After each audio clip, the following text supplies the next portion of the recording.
Welcome back to the Context Coaching Podcast. We are joined today by Lori Perez, or with Lori Perez, whatever the right preposition is there. Sacramento State University head softball coach. Appreciate you being here today.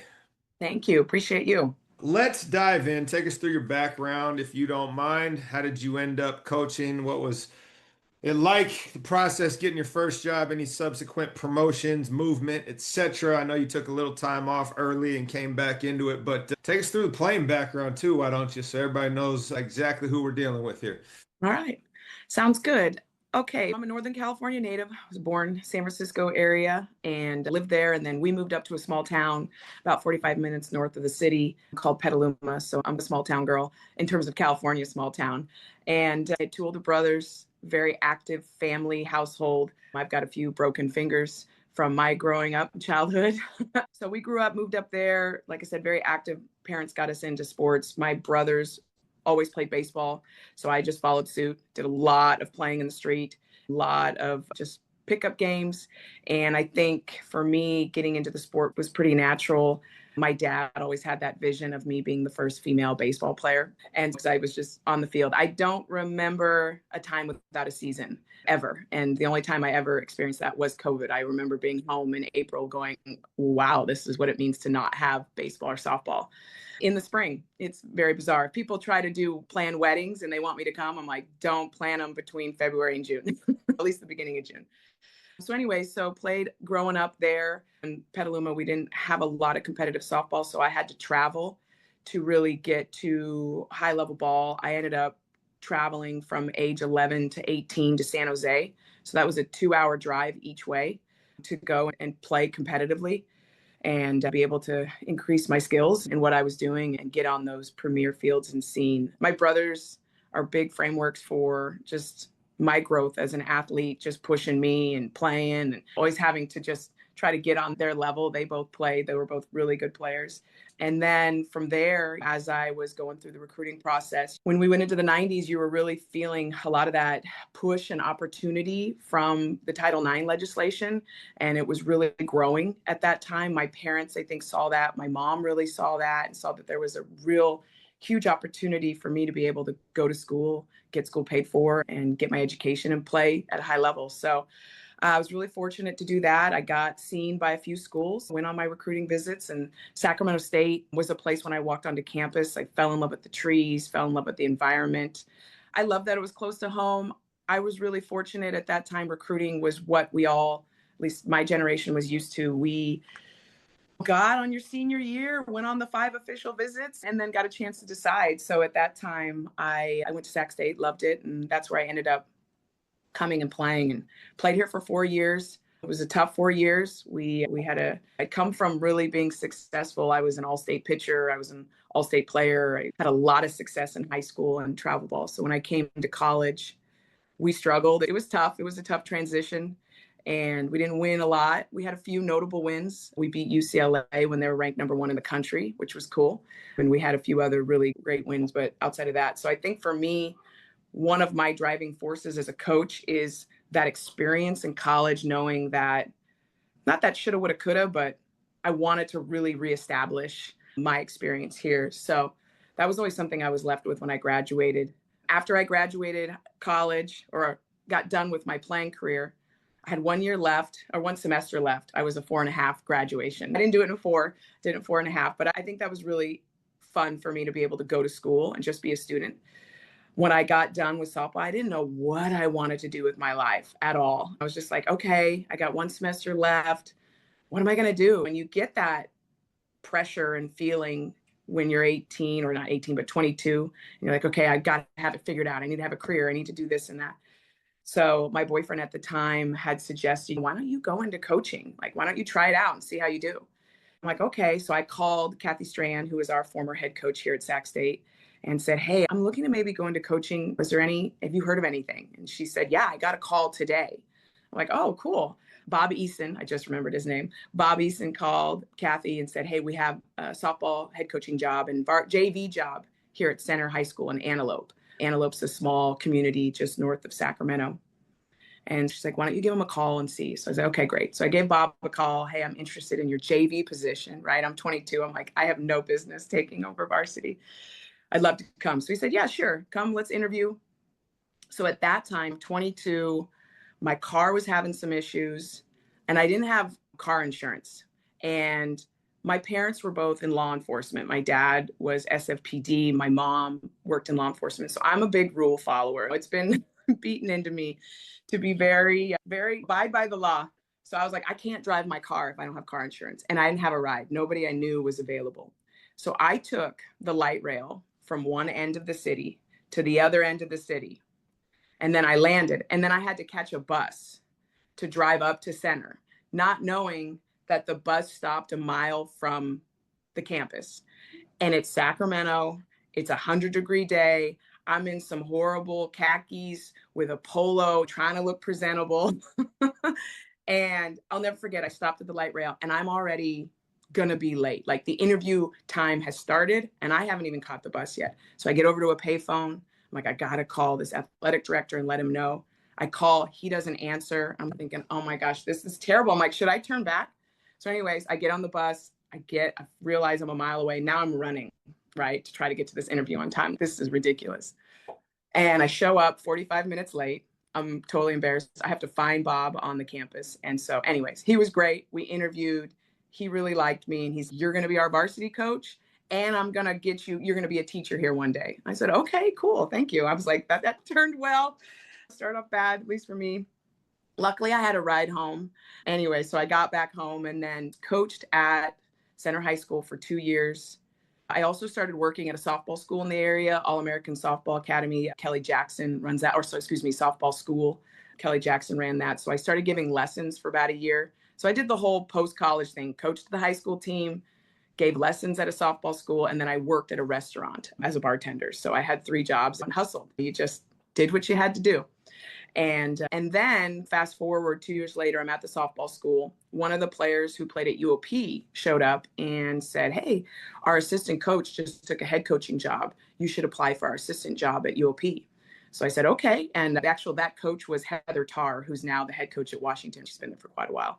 And so back again, I pick up the phone. I call Kathy Strahan, the head coach here at Sac State. And I said, hey, coach, I'm applying for the assistant job at UOP. Will you write me a letter of recommendation?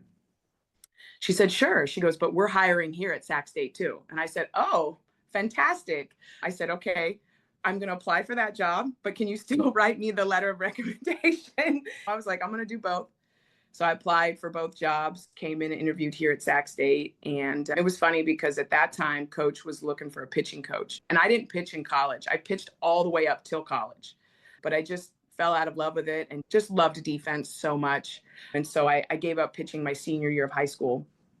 And anyway, so she was looking. And at that time, I had gotten back into coaching the pitchers and doing a lot of work with pitchers. So I was able to sell her enough to let her know that I could take over the pitching staff here at SAC. And so came here, was an assistant for 9 years.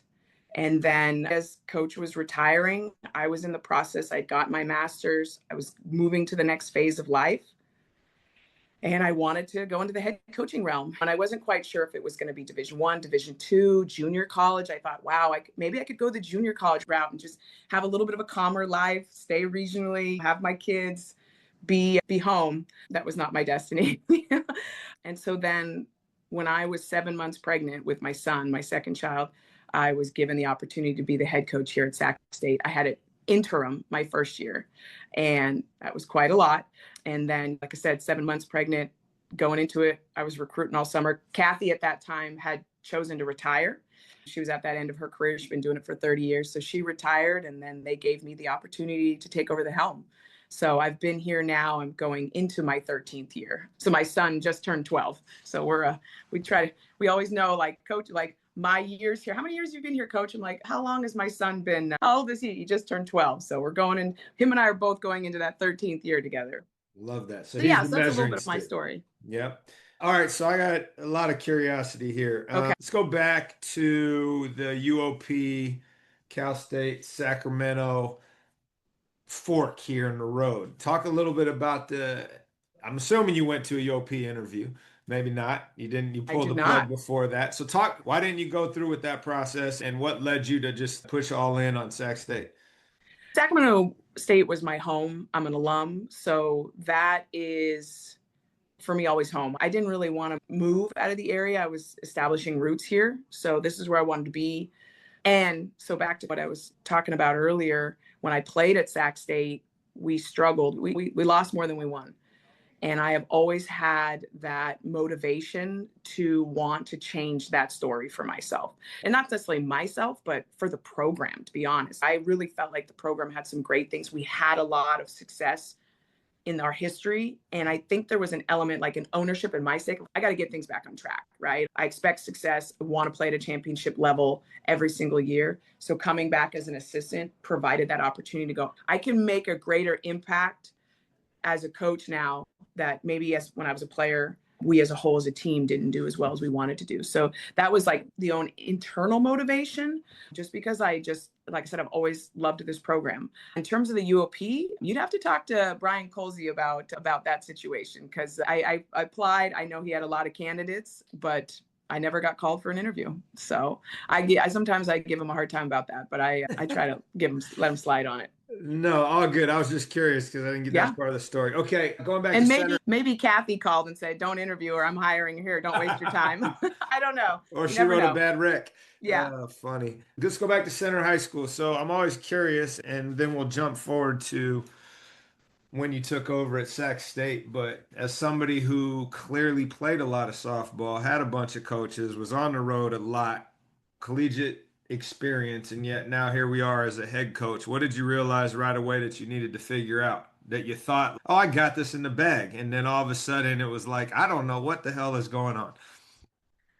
I think the thing about me is I am humble enough to know I don't know it all. That's always been my headspace. I really do. I am such a student of life that I'm constantly walking into every room being like, okay, what do I need to learn from everybody else that they already know that I don't know? So when I became head coach, I knew I had a lot to learn. I think the biggest challenge was, as many coaches, that pressure to win and that pressure to be successful. I was interim that first year, so it's you better figure this out quick, girl, because they ain't gonna bring you back if you're not getting it done. I was really fortunate that Coach Strahan left the program in a really great spot.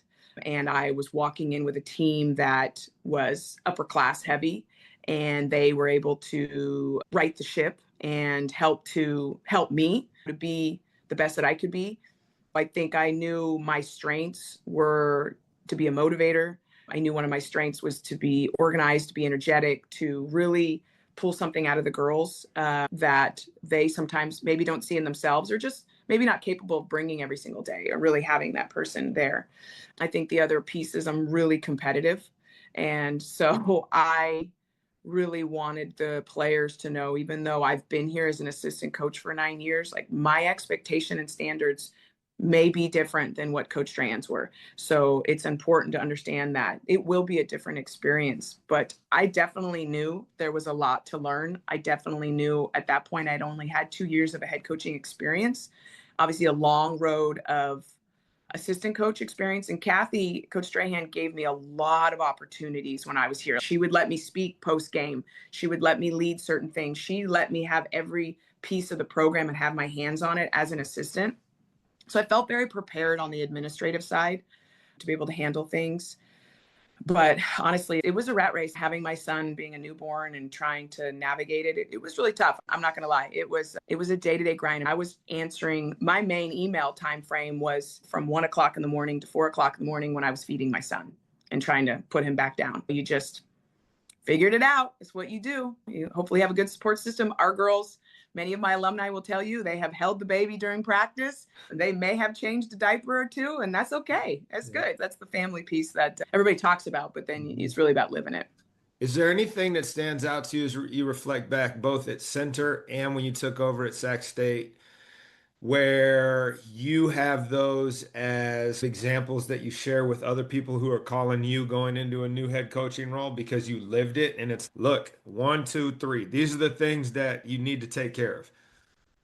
Yes. So that's been the fun part right now is I'm getting to that point in my career where I'm getting more phone calls about, can you give me some advice or how do we talk through this? Or when we're on the road, there's a lot of new faces out there. So really being able to share, because I'm that kind of person where I don't ever want to feel like I'm going through something alone. And so when you're a new coach, it's you want to know you want people to look out for you. Yeah. So those phone calls, first and foremost, be organized. Have your stuff together. Like I type out every single one of our practice plans and it's emailed out to the team the night before practice. Sometimes the morning, but that's rare. 85% of the time it's coming in the evening to you, and it's going to have a detailed approach of what the day is going to look like, equipment setup, all that. So I tell them, be organized, constantly have that system of checking your calendar every day, updating your to-do list, make sure things are in line time wise, make sure you're checking in with your staff, make sure you're just taking some time to take a deep breath.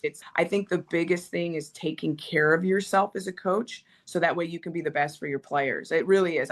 If you talk to my players, they're going to tell you I'm always the one. I'm always eating the healthiest on the road. I love to work out. If there's a lettuce wrap burger coming out, everybody knows who that's going to. I love taking care of myself, and that's helped me as a coach. I tell them you got to prioritize sleep as much as our brain's going to be turning and going. Make sure you're really focusing on that, because you're going to burn into the ground, and you may react to stressful situations in a way that maybe you wouldn't have had you not been rested. I really tell them to try to, as much as you can, not be reactive, try to be calm in situations. That's something I think I've had to really learn. Don't let other people's emotions take on you a little bit. I'm sure for you in your role as well, you have to do that as an athletic director. So that's a big piece. Like I said, organize, take care of yourself, right? And then from there, it's just trying to really process all of the information that's coming at you and know that you're not always going to know the answers. And that's okay. That's okay. But you have to demonstrate that you have a plan, you have intention behind what you're doing. And then if you've got to come back the next day and go, hey, girls, I didn't like how this drill went. This wasn't my focus on it.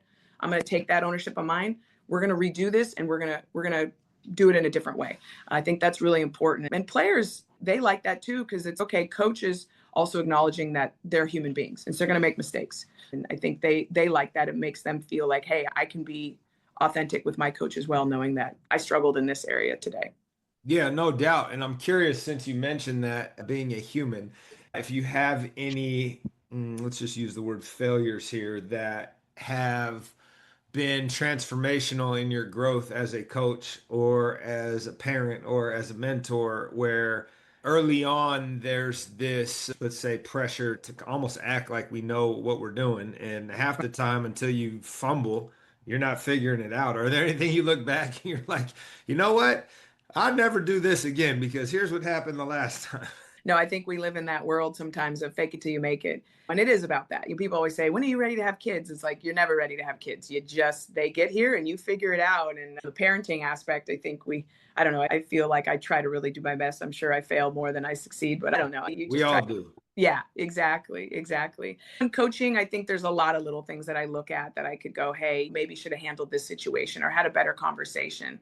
I think I've always tried to keep what the most valued thing is in front of me, right? The program is most important. I want to, when I walk away from here, know that I left the program in the best spot that I could. And so when I've had conversations with players or staff members, coaches, people within the community, maybe I've not always said it the right way, but my heart has always been in the right spot. My intention's always been in the right spot. Maybe the words coming out haven't always. And I think that's the hardest part as a coach, is when you're trying to make an impact with a young player, a young athlete, is knowing that what's coming out of your mouth is being conveyed to them the way that you're hoping it will, and not always. Well, that won't always land, and that's out of our control to some extent. That's a big piece that I share with a lot of people in my life, is control what you can control. And sometimes it just doesn't always land right. So I don't think there's one specific moment. There's a lot of moments. Let's say that. And I try to just put my head on the pillow at night, knowing you've done your best. You tried to do what you could, and you can't control how everything's going to play out. It's like in a game. I'm going to make a pitching change. Sometimes it's going to work out. Sometimes it's not. Mhm. And you got to live and die with that, and try to still go to bed at night knowing that, hey, maybe it was the wrong decision at that point. Yeah. In hindsight, always, right? But at the time, it felt right. It does. Yeah. It feels Well, so good when you get it right, though. yes, it It does. feels so Yes, it good. does. Hey, what would you say right after all these years is the best thing you do in your program that has the largest ripple effect on the culture you're trying to create? Meaning, if you up and left and you're in your dream job, but some other job that you didn't think about came and it was like, yo, I got to go do this. What are you taking with you? What is something that you could offer others that like this is something that I'm living and dying with, period, hard stop, and I'm doing it wherever I go, be it 10-year-old softball or professional softball? So, two things. One is check your ego at the door for sure and collaborate with those around you. I think those are huge pieces for me. I've always, ever since I've been here as a coach, and I think if you talk to any of my former or current assistant coaches, I value their input. I value collaboration. At the end of the day, yes, I'm the one making those decisions. I'm the one writing the lineup. The buck stops with me, for lack of a better term, but collaborating with those around you and giving them ownership in the program, I think is really important. And I think that's something as a coach I've started to do more and more. Now, there's an element aligned to that with your players, right? Your players want leadership. They need leadership. They need guidance. But they also want to know that their voice is going to be heard and that they can make an impact on the program. And so I try to really find a great balance with that. That's always that rope that you walk. But I think what's really served me is at least I felt like I have really tried to include everyone around me to have an ownership stake in the outcome of our program. And I think if I were not to be here, I would hope my lack of presence would be felt. Sometimes when I'm like, if my kid's sick and I've got to stay home or something's going on, and it's very rare if I'm not at practice. If I'm sick and I can't be at practice, that's rare. But when I do, and then I show up the next day and our players are like, we really missed you yesterday. I'm like, oh, thanks. That makes me feel good. But I know if I'm not there, my assistant coaches, our staff, they're gonna be able to handle it. They're gonna be able to run with it. They can handle what's going on. They can answer the emails. They can show up to the meeting. They can run the practice plan. They can do all the things that need to be done. And that's where for me, it's like you have the head coach, right? And that's an important part of the program. But at the same time, for me, I've always viewed it like, no, I'm just one piece within this whole cog. And so I can't be all about me because I'm not the one out there pitching. I'm not the one out there hitting. I'm not the one calling pitches anymore. So those people need to be empowered and able to take it on. Because I should, as a head coach, to be honest, should be able just to stand there during game day and watch it happen in front. Granted, there's pieces that we got to do, but those pieces, the practice, Coach Drain always used to say, practice are coaches' days, game days are player days. And I tell our players, like, the game day is your opportunity to show yourself, the people in the stands, the other team, what you've been working on all week. And now it's putting it forth on the field. Well, Jim Collins would say that's level 5 leadership, where you can remove yourself from the equation and everything turns along without you. Great job getting there. Okay, Still you trying. you are at a school where all of the facilities are shared and they're right next to each other. You're not having to traipse across the campus to the other coach's office. You guys are all in the same space, if I remember correctly. What have you been able to learn or take away from watching these other sports, from watching your colleagues coach? We talked about some shared relationships that we have, and I'm not going to get into that necessarily, but I'm always super curious about how we're getting out of our tunnel vision of the discipline of whatever it is we coach and looking over here and going, oh, interesting. I wonder how I could use that. 100%. If you come into our building, right now it's quiet, but if you come to the building and you hear loudness, it's probably coming from the softball office. We're not quiet over here. Definitely an open door policy. I think because I've been here, this is my 22nd year. There's I take responsibility and take pride in making sure that every coach, every assistant gets a hello from me. If you walk by me in the hallway, we're going to say hello. We're going to engage in each other's lives. We're going to talk. How you doing? Great. Some of you have more time than others, depending on. But no, that's the one thing I love about this profession is learning from the people within there, whether that's somebody who's our business analyst, from my administrator to the ticket office. The girl that works my front gates for tickets, she's downstairs right now working the front. And it's like, hey, how's it going? And just checking in. How's school going? And so it's everybody within the department that makes that work and work together. And then from there, being able to, you get turnovers in staff, whether maybe somebody's taken another position or you have a hiring of new coaches. So it's okay, what can we learn from them or what can we learn from each other? And always for me, I'm always like, hi, I introduce myself. I'm like, I've been here for a while. If you need anything, don't ever hesitate to come down to my office. I can help answer a question if there's a paperwork. I just want to make people's transitions smoother so they feel, and then they feel like, dang, okay, cool. There's somebody here that has been here for a while that is already saying, come in my door and come from here. But no, we talk and try to collaborate. In this profession, you get down your individual areas, right? Or silos or whatever people want to call it. And so you can get, I mean, once season's in, I'm head down and going, but being able to go down to men's soccer and learn how are things going. Like I saw you guys had a big win. How's everything looking? Obviously we have our new men's basketball coach with Mike Bibby and his staff. And so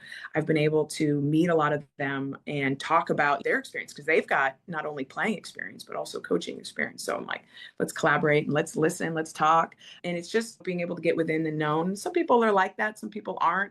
I'm a face-to-face type of person. If we're going to have a conversation, or if I have a conversation, I'm probably either going to call you or I'm going to come down to your office just because I think there's just a greater impact with that.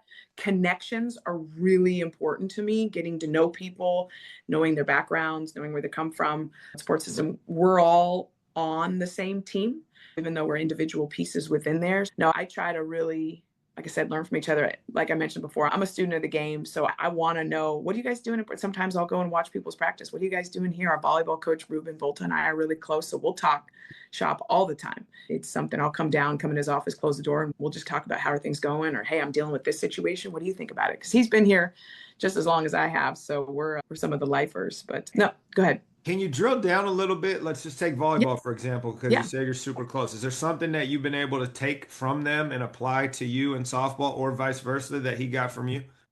Yes, Ruben, he he was an assistant coach under Debbie Kohlberg, she's a legend here. The court is named after her here. Our basketball court is named after the volleyball coach. So you get that aspect. I've been able to use her as a resource.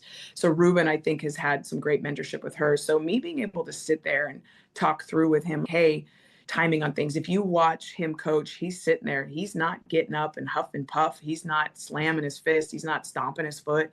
He's watching. It's the same mentality of, we've coached them. Now it's their ownership and taking that. And I think that's the biggest thing I've taken from their program is, like, the work is in the practice.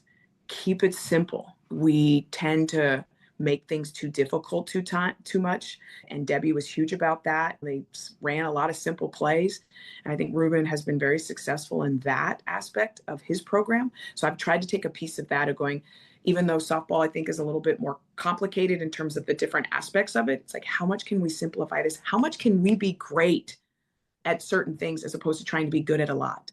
It's, can we really drill down in being great at a few things? And each team's going to be different, right? We may have a phenomenal pitching staff and our hitting maybe is only going to be able to get us about 3-4 runs a game. Okay, we're going to have to really isolate the pitching and the defense to be able to keep us in these games. Or like last year, we had a young pitching staff, but we just were able to put runs up on the board. And so that was our strength. Like, we needed to score runs. We broke our record for home runs for a season, stolen base for a season, slugging percentage, all those things. We were able to excel there in understanding.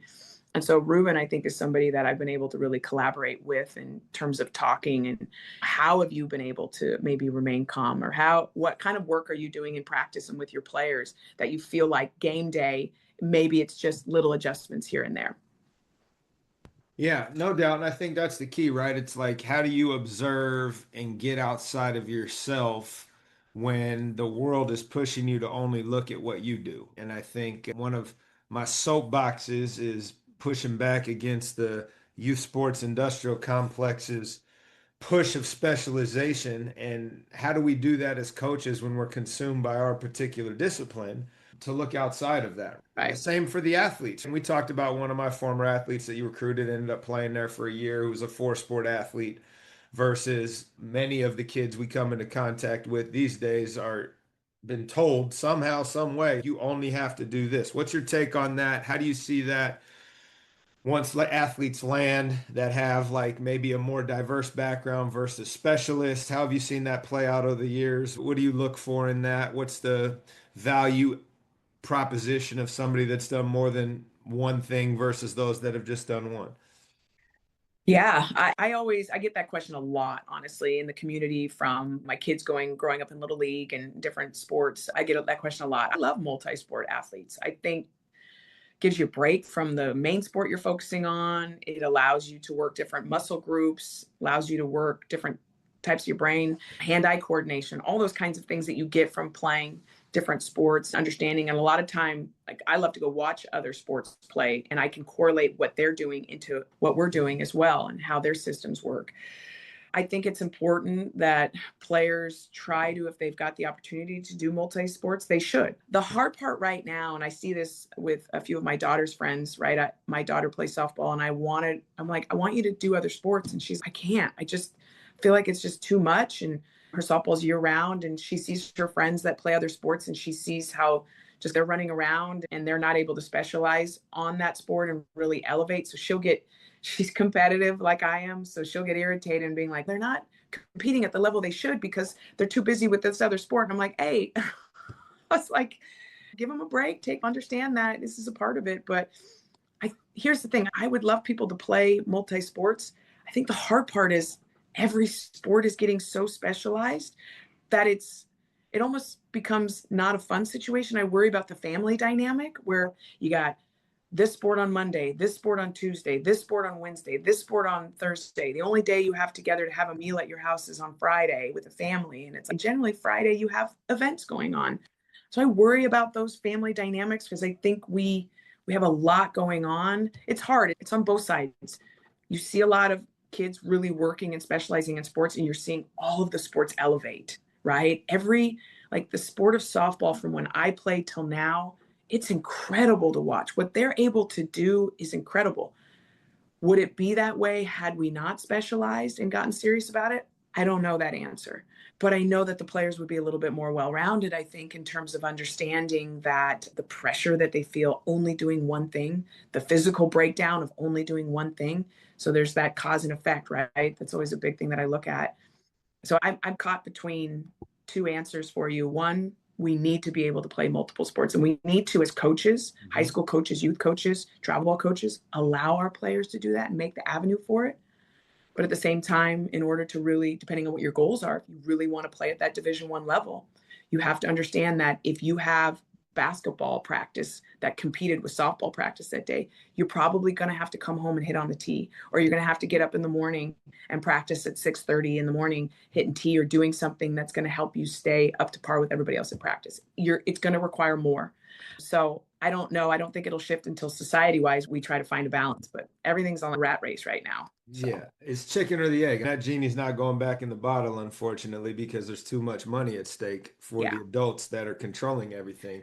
But I want to go back to something that you just said.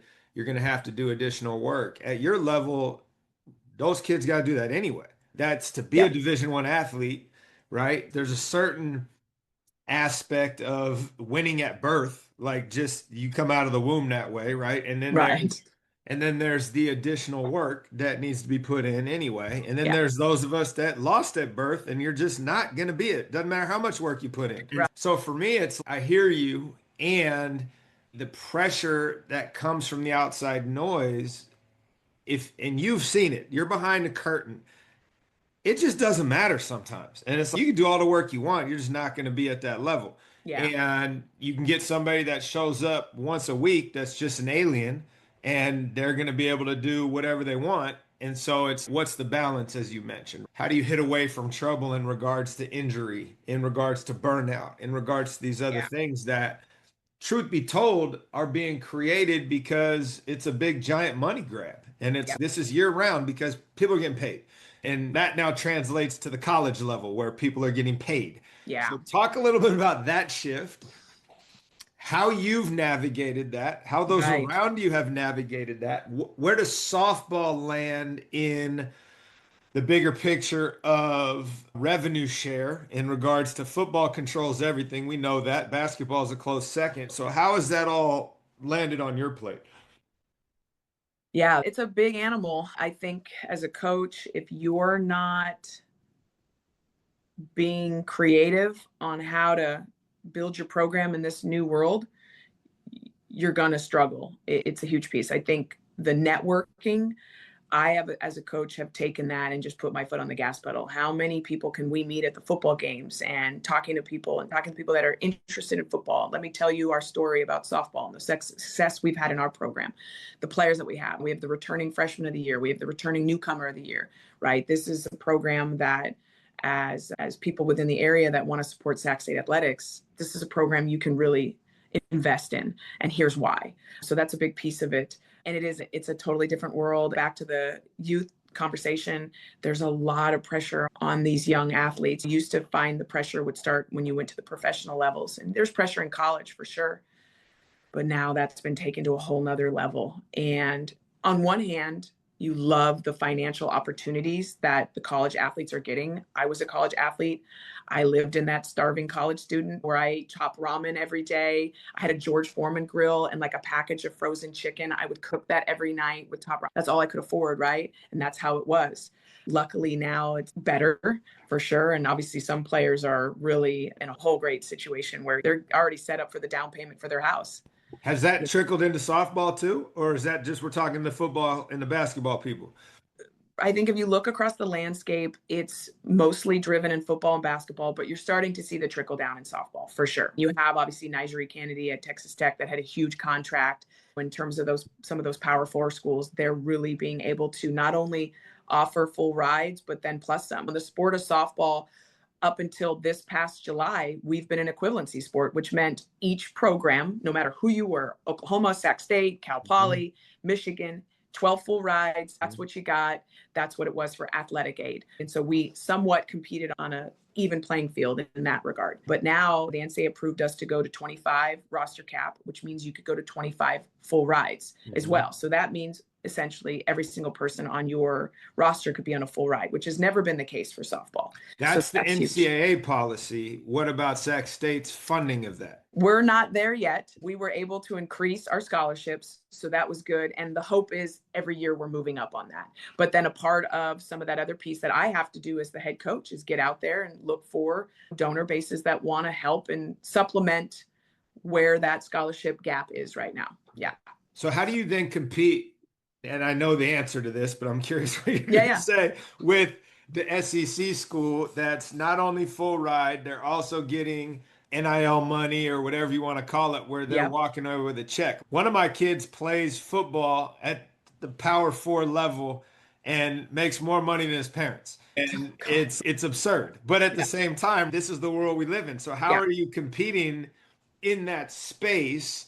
And is it as simple as, hey, the schools we're playing with are all on the same level. We're not playing those kids. Yeah, it goes back to control what you can control. So yes, for me to sit here and go, we're going to offer the same amount that an SEC school is it's not where we are yet. And we hope to get there, but at the same time, it is what it is. We are what we are right now. So yeah, regionally, we're competing against programs. Some have more than us, some have less than us, right? Some people haven't gone above the 12 right now. We're really fortunate that we've had an investment in to be able to go above that and supplement and keep our players here and retain them. So at the end of the day, I'd love to say we're right there and right along with it. We're not there yet. And I'm not going to sit here and be frustrated with it. Like I said, it's control what I can control. I'm going to get out there. I'm going to meet people and see if we can get people to invest in our program for multiple years in a row. I'm going to continue to pound on our athletic director's door and go, this is what I need to be able to retain these players that are making an impact in our program. And outside of that's really all I can do. And how has the transfer portal impacted softball relative to some of these other it's huge sports? It's huge. It's impacted just like the other sports. You're seeing movement happening. You're seeing some big name players that are leaving big name programs and going to another one for whatever the reasons are. It's in there. Softball's in that mix. I'd love to say that, oh no, everything's a little bit quieter on our end. It's not. It's been growing every year. You're seeing a lot of players shift and move programs. You're seeing, like I said, big names going forth. For us at Sac State, we've been really fortunate that a lot of our players have returned and we've been able to get stronger through the transfer portal. And every year, I think as a coach also, you have to always mentally prepare yourself. Like a player may love being where they're at with you. Like coach could be, coach, I love you. I love the school. I love the program. But this school is offering me $50,000 over my full ride. That's going to change things forward with me. And as a coach, I have to be prepared to go, as much as I don't like it, like I have to understand and respect your decision. Or I have to go, okay, they're offering you 50. If I can go to 50, all right, let me go talk to some people and see if I can come back and go to 50. You know what I mean? I do. That's the business side of it. You just have those conversations. And as a coach, I have to be able to live in that world. And if somebody leaves, then all right, we get in that portal, we find somebody else and we keep working. Have confidence and faith in my coaching ability and our coaching staff that if we lose somebody that's a program changer, then we're going to get to work and find the next program changer. You just have to turn over the next leaf and get going. Yeah. No, I have two follow-up questions on that. Yeah. Number one, how would you say that has impacted the culture of sport in general? And I don't want to use professionalism, amateurism, but in general, where it's, I love everything about this, but they're going to give me a $50,000 check. Totally. So how would you say that you have felt directly, not just at Sac State, but as you interact with your coaching colleagues, like what is it doing to college athletics and I know it's like it's not a controllable and I get all that, but I want like the real, you're sitting here and this is happening and you could do everything right and they're still going because you don't have the funding. Like how is that impacting the sport in general? I believe it's changing, obviously, the value system that many of us grew up in, needing to understand. One of the biggest, I think, responses I've always gotten from people is the head coaches move and change and do all these things and they take bigger contracts. So why can't the players do that? And the value system of collegiate athletics has always been that amateurism piece. We're clearly past that now. And so you have to look at it in a different aspect. And I think when I talk to the colleagues around me, first and foremost, I think everybody's looking right and looking left and looking going, what do you guys have? Because nobody knows. Nobody knows. I don't know what Davis has. I don't know what Santa Clara has or UOP unless I talk to them and go, hey, what funding do they have for you? We have to go to each other and ask these questions. Within our conference, I have to be able to go, hey, are you comfortable sharing what you have to be able, is your program going up? And a lot of us that are closer colleagues, I may have a school call me and go, did you guys increase in scholarships? Yes, we did. And then they'll go back to their admin and go, hey, Sac State increased their scholarships, or they didn't, or now that we're shifting to the Big West, what does everybody have? What are we competing against? And so I think that's one of the biggest things, honestly, when I'm looking around, everybody's even, I think some of the Power Four schools, they're also looking around going, okay, the top Power Four school, top school and the SEC in the sport of softball, what do they have? What is the number 12 or however many programs they have? What do they have in comparison? How are they going to be able to compete against? Because there is no, everybody's at the same level. It's completely different. So I think there's just a lot of unknowns. Everybody's just hearing things through the grapevine or going straight to the source and asking them if they have that kind of relationship. And everybody's figuring it out at the same time. That's, to me, truthfully, the honest truth. I think when you look around, most coaches you're going to talk to going, we're figuring it out as we go. Absolutely. I think everybody is. And now my follow-up is then, how is this impacting your personal approach, philosophy, strategy around recruiting high school kids versus just living out of the portal? Right. Oh, yeah. And part of the reason I ask is we are very fortunate. We had 17 kids from last year's graduating class matriculate to college athletics, and wonderful. And I'll field questions from parents, and it's, why is this so hard to do now? I said, because they're recruiting 23-year-olds, and you're 17. Sorry. Oh yeah, no, it's the conversations. They're the same in many ways as they were when I first started here, but they're also different in the sense of what are your aspirations? What are your goals? Where are you looking? What are you looking to do? Can we help you get to that? Are you looking to stay somewhere long term? I think one of the mistakes I made early in my coaching career and one of my strengths now is really the work I'm doing behind the scenes to understand the type of player and family I'm bringing into my program. And that's a huge piece. When you first coach, I think it's a lot of times like you're trying to win. So you're going to take chances on kids that may not fit into your program correctly, but they're a stud. But then that ends up not working out. You have to really recruit the person and the player. So those conversations become a little different in terms of what your aspirations and goals are.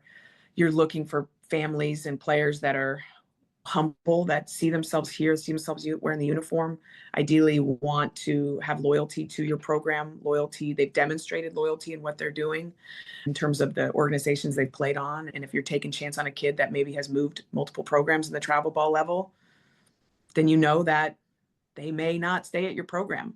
So I just try to really go eyes wide open. I get emotionally invested with our players, but I try to get to a point where you try not to get over that edge. And I feel like I've been doing this long enough where if somebody wanted to leave, I feel like I'm going to know a month before. Yeah. Like you can just tell in people's body language, hey, they may be leaving. So. Yeah. Do you have a quota is not the right word, but like a breakdown of, hey, we're trying to get this many transfers, this many freshmen, like where are you? Because again, if you go back to the beginning, I would assume, and tell me I'm crazy, but that you were probably looking at bringing high school kids, redshirt them, get older, keep them around, build the program internally versus taking a bunch of transfers. And now, is that even feasible anymore? What is your overarching approach? And I'm sure it shifts every year, but I also tell our kids this, where Dion said it 2.5 years ago. I'm looking 50% transfers, 25% grad transfers, 25% freshmen. This straight up, that's who I'm recruiting. Wow. Yeah. So no, our approach obviously, yeah, definitely shifted over the years. I think currently right now, the way in which I recruit, we're always looking at like right now, the 2027 class is that class that we're recruiting. So we're looking to fill the positions that we're graduating initially with the freshmen, the incoming freshmen, right? The high school players. We're looking to have that pocket of players coming in.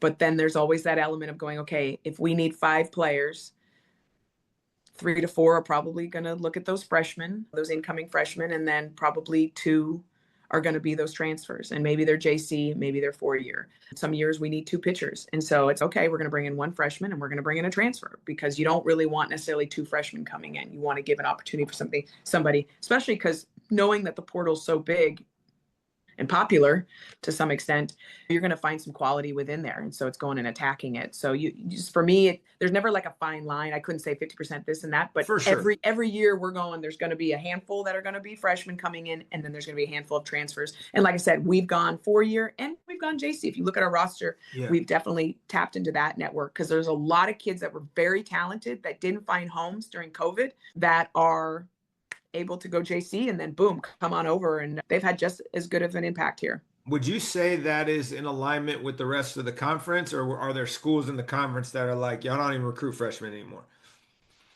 No, I can't speak for everybody, but if I'm just looking trends wise, if it's a new coach at a program, oftentimes they're bringing in a lot of transfers. They're like, okay, I'm new. It's June. Who's in the portal? Who can we bring in? Who can make an impact right away? Then as they're building their future program, they're bringing in those freshmen. Yeah. So if I'm a brand new coach at a school, 2027 window just opened, I'm hitting the ground running with trying to bring in some quality freshmen. But I'm also knowing in the back of my mind, I got to see where my team is, who fits into my culture, who do I think is skilled enough to continue to compete for me. And at the end of the year, that's where you got to make those hard decisions as a coach. Hey, we're going to move in. And some coaches do it in the middle of the year. Hey, we're going to move in a different direction right now. This is not the right fit. So they're cleaning house to some extent and then moving. So I think those first time, I think coaches like myself who have been here for a little bit, you have that ability to go, okay, we're going to bring in these quality freshmen that these are the roles, but then we're looking to bring in some of those spark plugs within the 4-year transfer, because you have to look at every year as a coach, you have to look at your team and go, who's getting it done? Who's competing at a high level? Who's got the work ethic and the habits that's going to sustain and be successful at this level? And who's not producing, who's not living up to the expectations, and who do we need to invest and pour more into in terms of coaching? So that's the hard part.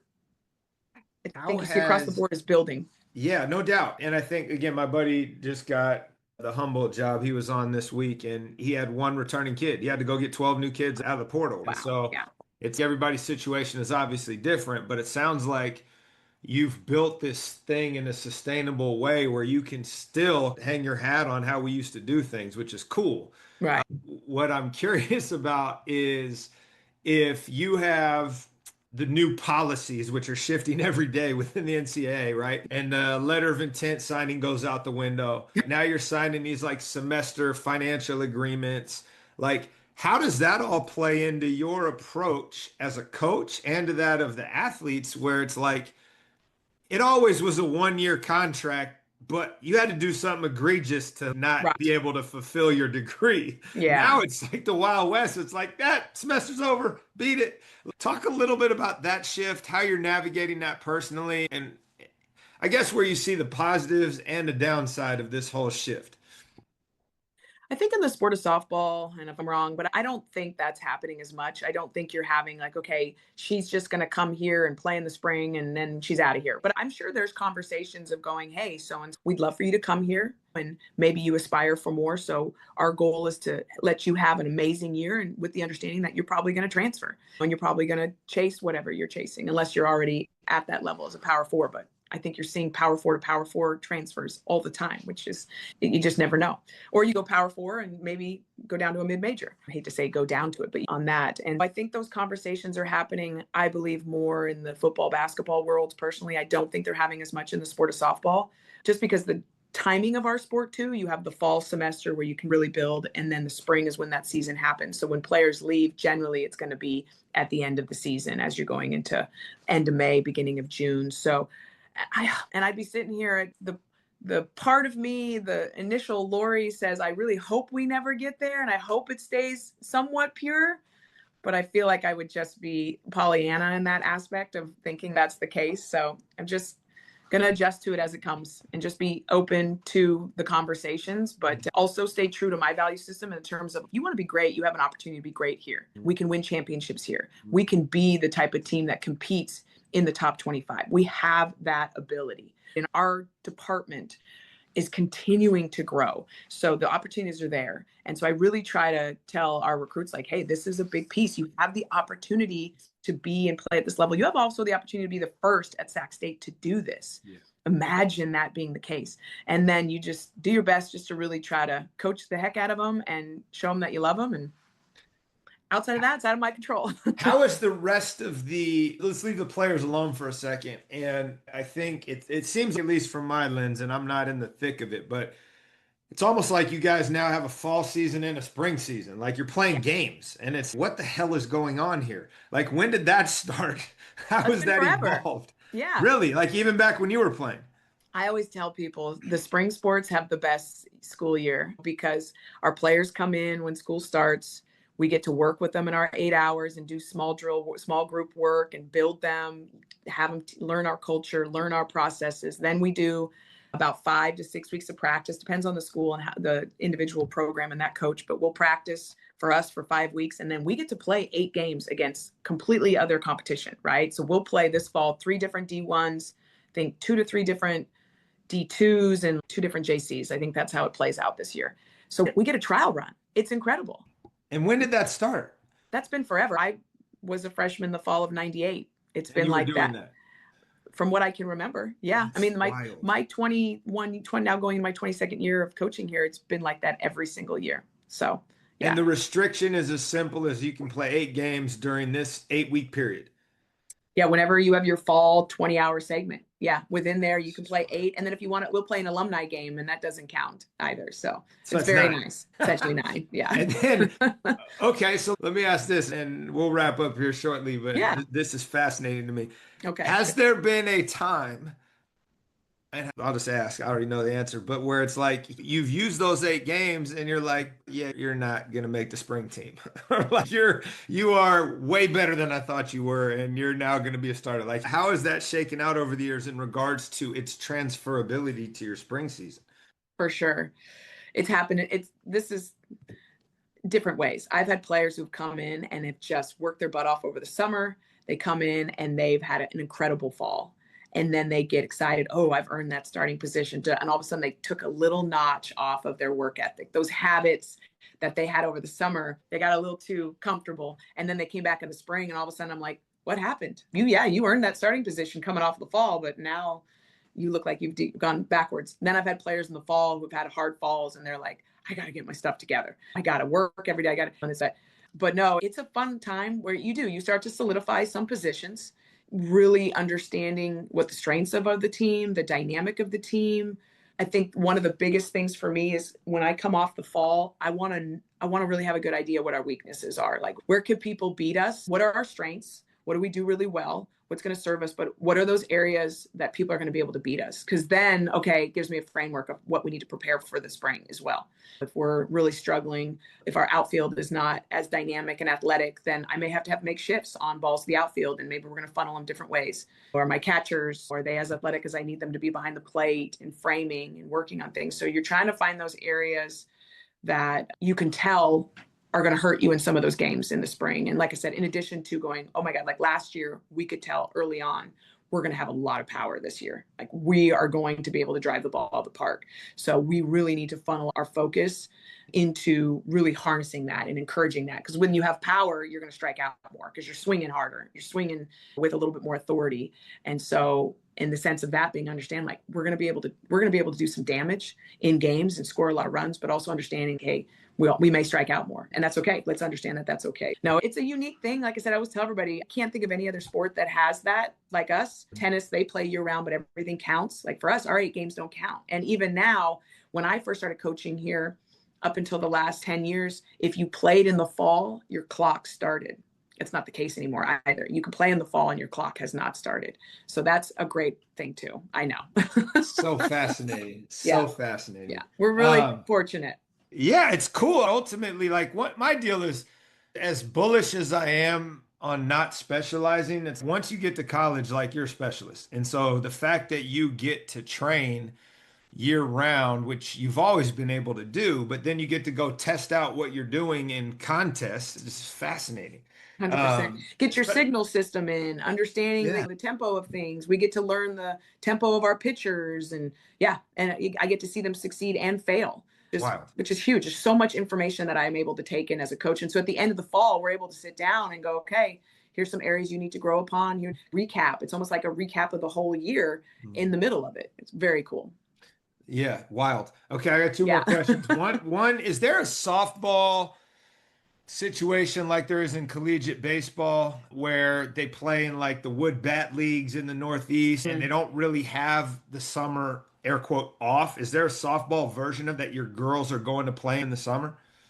Yes, there is a version of that. You'll see it down in Southern California. I want to say up like in Wisconsin, Minnesota. I know they've had some stuff going on. Florida has a big league. It's not as prevalent in softball as in baseball, but it's definitely still there for sure. So you're 25 kids. How many of them are playing on a team in the summer?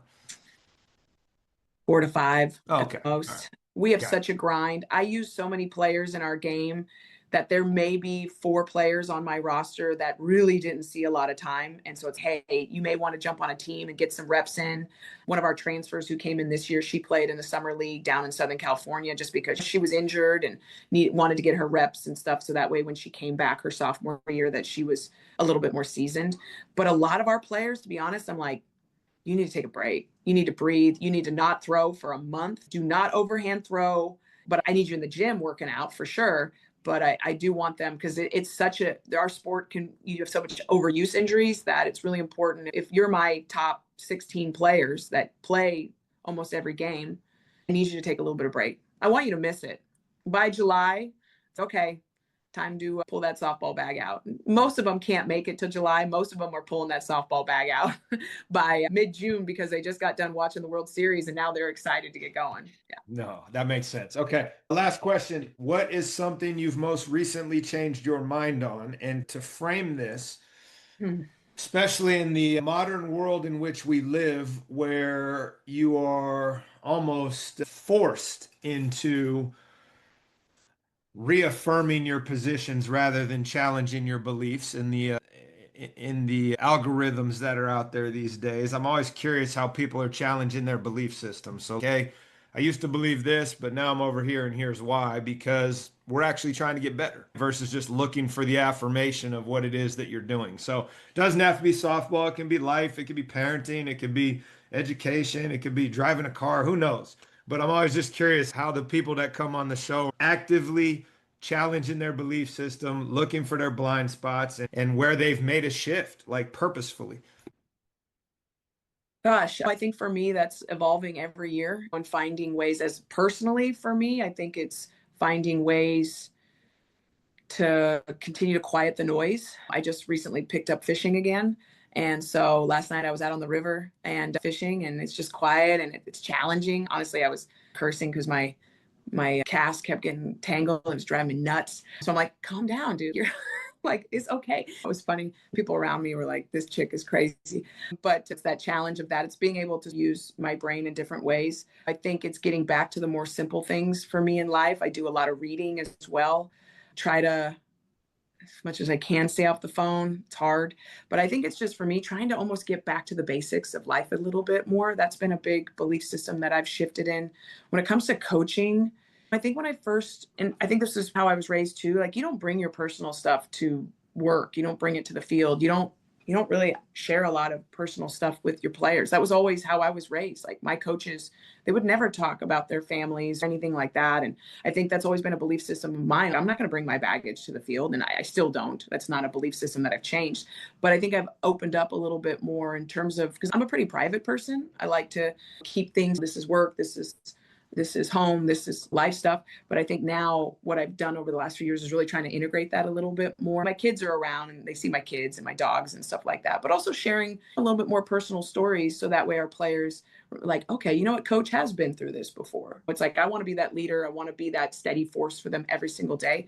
But at the same time, I also want them to know when they come in my office and we have a serious conversation, like coach may share a story that's personal to her with that player so that we can feel a little bit more relatable. And I think that's really important because a lot of times I find with our players at this age, like they're going through a lot and they just want to know that they're not alone in what they're going through. And that me as their head coach, I want to be that stable force, but also understanding, hey, coach has gone through some things that have helped her to be a better person, a better human, a better coach.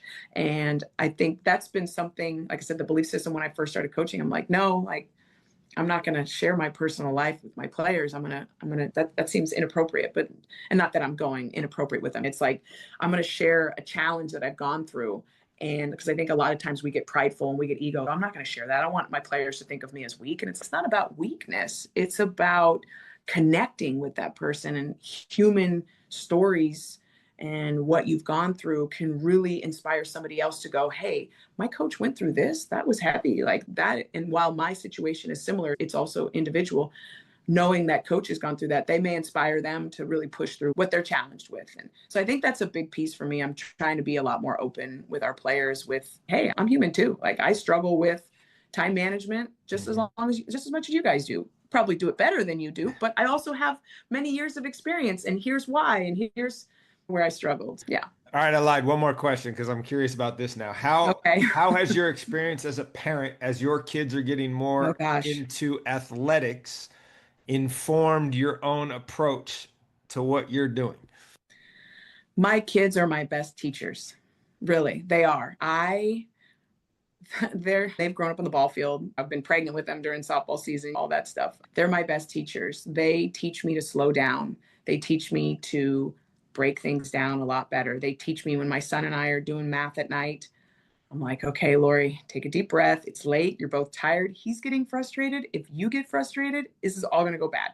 So find a better approach just to take a deep breath. And then my daughter's a freshman in high school. So we're going through that. And I share a lot of stories about my kids with my players. They laugh. They get a kick out of it because they've gone through with their parents. My players are my best teachers as well. I'll ask them like, hey, what do you think about this? Or what do you think about, my daughter wanted Snapchat. What do you think? I'm just getting their opinions. But I think as a parent, my kids have made me such a better human and made me such a better coach, such a better teacher, partner. They challenge me in ways that I think, as every parent would say, I never knew it was going to be this hard, but I never realized also how fulfilling it could be. You want to be that person that's cheerleading them, but I'm also that person that as much as you want to be friends with your kids, I'm like, I'm not trying to be your friend. I'm trying to be that person that's preparing you for the next stage of life.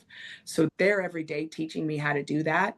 And I think it's helping me be, like I said, a better coach and a better human. It's helped a lot. It's hard though. That No. parenting stuff is no joke. Yeah, and you might be looking. She's a freshman now. I got 4 years. No, it never ends. I got one that's out of college right now and still hitting me up for things all the time. Get used to that's not going away anytime soon. Totally. Anyway, appreciate you jumping on today. It's been awesome. Looking forward to seeing you guys play if you ever get down this area because I try not to leave the peninsula. But I appreciate you taking the time. Thank you. Appreciate you, Justin. Thank you so much.